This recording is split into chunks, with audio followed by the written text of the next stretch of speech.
Hello and welcome to News Center. I'm Parikshit Luthra. Sam Altman, who was fired as the CEO of OpenAI, will lead the new advanced AI research team at Microsoft. The development comes less than 3 days after Altman, one of the torchbearers of artificial intelligent chatbots, was abruptly sacked by the board. Former Twitch co-founder and CEO Emmett Shear has been appointed as the interim CEO of OpenAI. In a tweet, Microsoft CEO Satya Nadella said that both Sam Altman and Greg Brockman will be joining the AI team at Microsoft. Brockman quit as president of OpenAI after Sam Altman's ouster.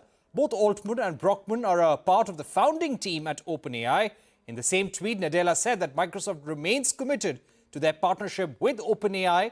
Development at OpenAI over the weekend has taken Silicon Valley by surprise. The board, while firing Altman, said that they had no longer confidence in his ability to continue leading the company. Even Microsoft, a key investor in the AI research company, was caught off guard.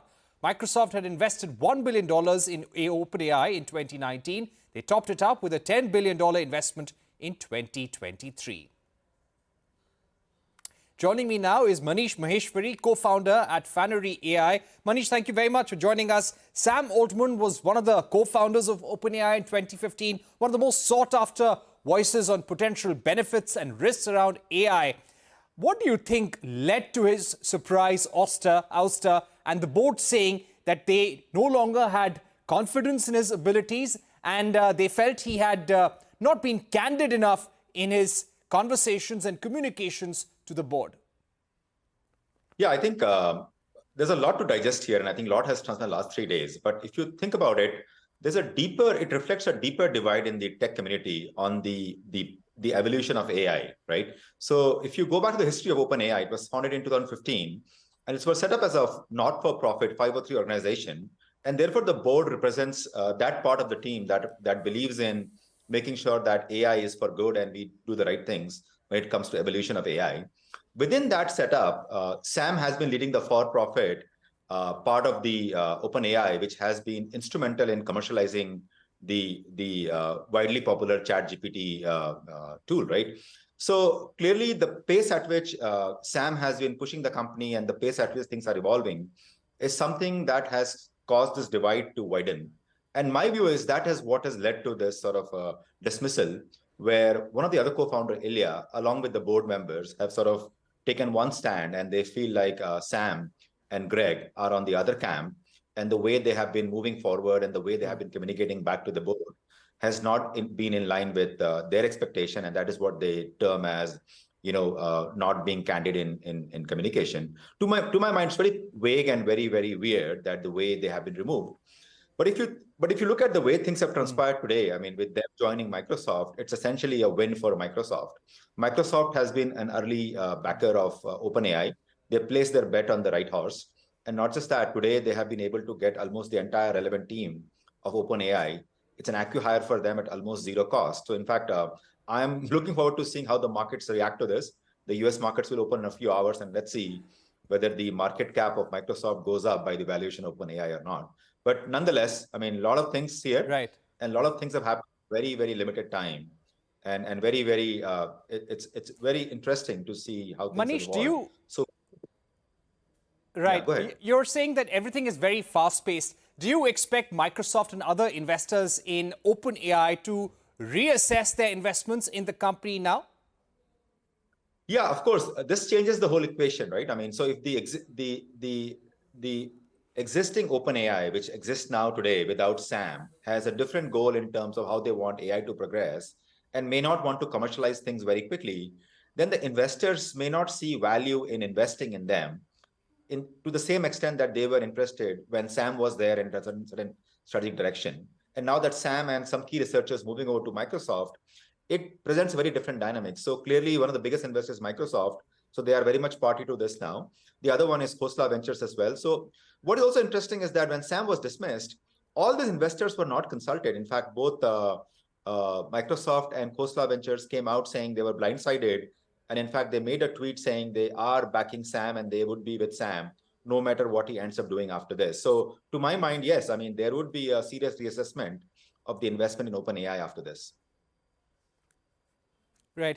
Manish, also, as you're linking this to the debate over speed of innovation, into generative AI and the pace of regulations, the risks involved. How do you think the boards of other companies which are investing heavily into AI, also AI startups, will see this move and probably take cues from? Yeah, see, the tension was always there in terms of how fast you innovate and how do you make sure that you do it in a way that are guardrails.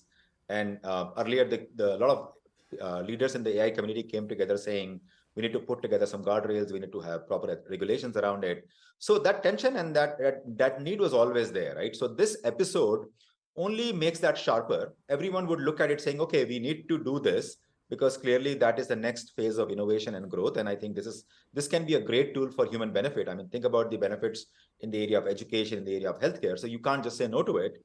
At the same time, like any tool, you have to be aware of the downsides and the risk, and you have to do enough to make sure that the risks are not impacting humankind, and they do not lead to adverse outcomes for people at large, right? So that debate becomes sharper. People will pay attention to it. At the same time, there are two camps right now, and I think those two camps could exist and continue to exist. The camp of the doomers, who believe that AI will annihilate the humankind and it's not good for us, and the other camp belongs to the so-called boomers, which are also known as effective accelerationism, right? So those people are saying that, yeah, I mean, this is an amazing tool. It can really lift everyone's intelligence, and they are moving towards AGI on this. So that two camps will exist.